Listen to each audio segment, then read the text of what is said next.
का फडणवीसांना वाटत नाही की या तारा राणी संदर्भात अपमान झालाय म्हणून मी कशाला सांगायला, त्यांना काय वाटतंय, आम्ही का सांगायला पाहिजे? एकनाथ शिंदेना का वाटत नाही, सुनेत्राताई पवारांना का वाटत नाही, आमच्या मनोज जरांगे पाटलांना का वाटत नाही? काय हे सगळ्यांना वाटलं पाहिजे. तुम्ही कायदा आणलाय ना धर्मांतर विरोधी वगैरे, काय धर्मस्वातंत्र्य, मग ह्या मुनी महाराजांना हे स्वातंत्र्य कोणी दिलं की हंबीरराव मोहित्यांची कन्या महाराणी तारा राणीला परस्पर जैन म्हणून घोषित करण्याचं हा अधिकार दिला कोणी? आणि महाराष्ट्र सरकार हे सारखं बघत राहिलं. आता तुमचे मुख्यमंत्री येतील सांगायला हे खपवून घेणार नाही संजय राऊतांचं वक्तव्य वगैरे. नका घेऊ खपवून, माझ्यावर गुन्हा दाखल करा. मी बोलतोय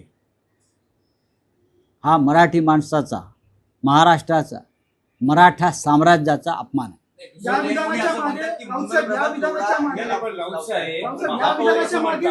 मंगल प्रभात लोढांचं नाव दुसऱ्या एका जैन म्हणून सांगितलं की ते विधानाच्या मागे आहे. मी त्याच्यामध्ये पडणार. मंगल प्रभात लोढांना तारा राणी माहिती आहेत का? इतिहास महाराष्ट्राचा माहिती आहे का?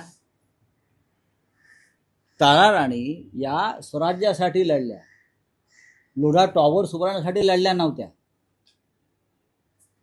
किंवा ट्रम्प टॉवरला संरक्षण देण्यासाठी लढत नव्हत्या. त्यांच्या लोढा ट्रम्प टॉवर त्या हिंदू मराठा साम्राज्यासाठी तारा राणीचा संघर्ष होता. हे बहुतेक ह्यांना माहीत नसेल. बोला पुढे काय झालं, काय सांगा. पण महापौर म्हणतात की त्यांच्या औषधामुळे माझा घशाचा आजार बरा. कोणाच्या औषधामुळे? धर्मगुरूंच्या. असं आहे की खराच्या औषधामुळे सुद्धा अनेकांना बरं वाटतं.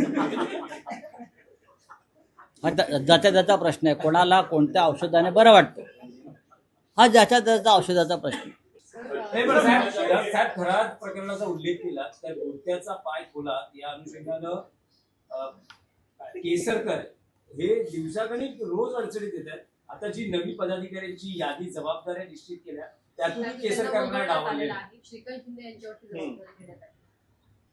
कुठली? मुंबईची, मुंबई ठाणे अशी सगळी जबाबदारी हा त्यांच्या पक्षातला अंतर्गत विषय.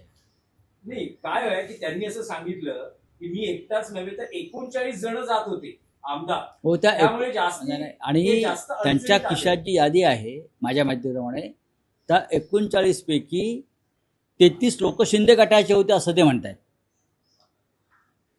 ती आता केसरकरांनी यादी बाहेर काढली पाहिजे ती. बोली और क्या.